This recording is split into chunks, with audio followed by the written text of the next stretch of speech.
Animal-based mascots were a staple of the 80s and 90s in video games, and some are even getting official remasters to this day.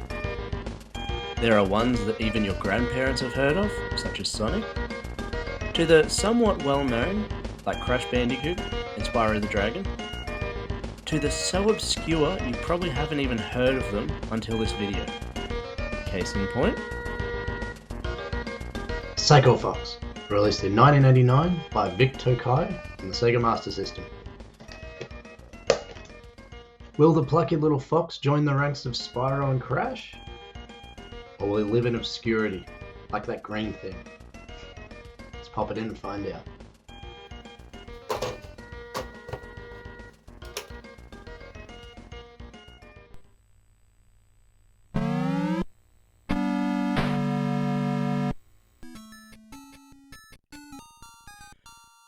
Psycho Fox is an adventure game centering around the entertaining and thrilling escapades of a very special fox.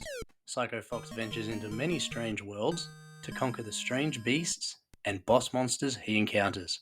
Psycho Fox is a side-scrolling platformer with a twist.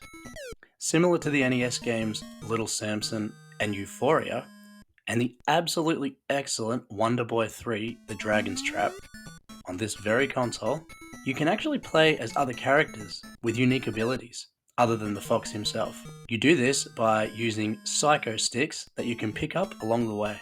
The transformations consist of the following. A hippo that acts as your tank. He is slow and has poor jumping, but is the only one who can destroy certain blocks to help you through a level. A monkey that is your highest jumper, and a tiger that is by far the fastest runner. And that leaves us with Psycho Fox. He is basically your all-rounder. There is also another character? Ability? Both? Called Birdfly. Now if anyone has had the chance to play the acclaimed Mr. Gimmick, which can be bought for a steal on the NES... Why?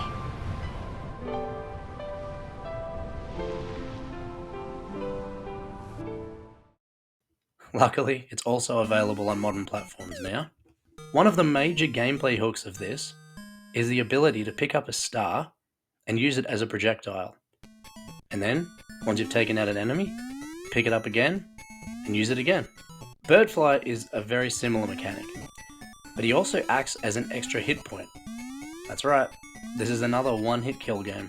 Now, unfortunately, the inertia-based physics make it very difficult to control the fox.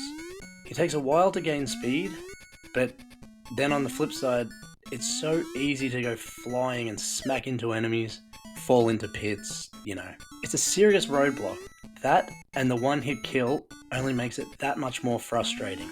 Now this is just an old guy's opinion. I'd love to hear yours about the physics in this game in the comments.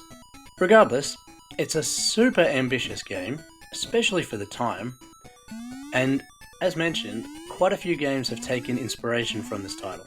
Now visually, it's a gorgeous, playful, bright game. The sprites look excellent, and they animate really well.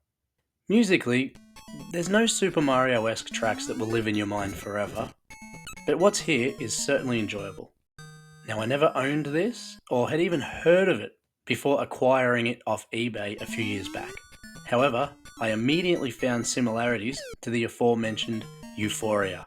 That happens to be one of my favourite NES games. I played through Psycho Fox earlier this year, and I'd say I probably got a quarter through the game.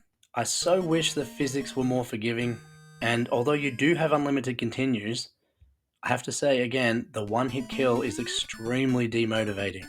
Now on pricing, it's sort of a rare game, but more than that, it's a curio in the Master System library, and I think collectors want to own this. So, its price is quite high for that. So, that was Psycho Fox, a super ambitious character swapping platform game that has a lot to love on paper, but unfortunately, when you get down to it, one of its most base and important features, physics and the controls, Just don't cut it with me. Now, I got a lot of flack for saying the similar thing about the Ninja, but to me personally, as a gamer, tight controls are a must. And yeah, this does a lot right, but it just falls short in that one important aspect. So unfortunately, this fox will be burrowing its way into the barrel of shame.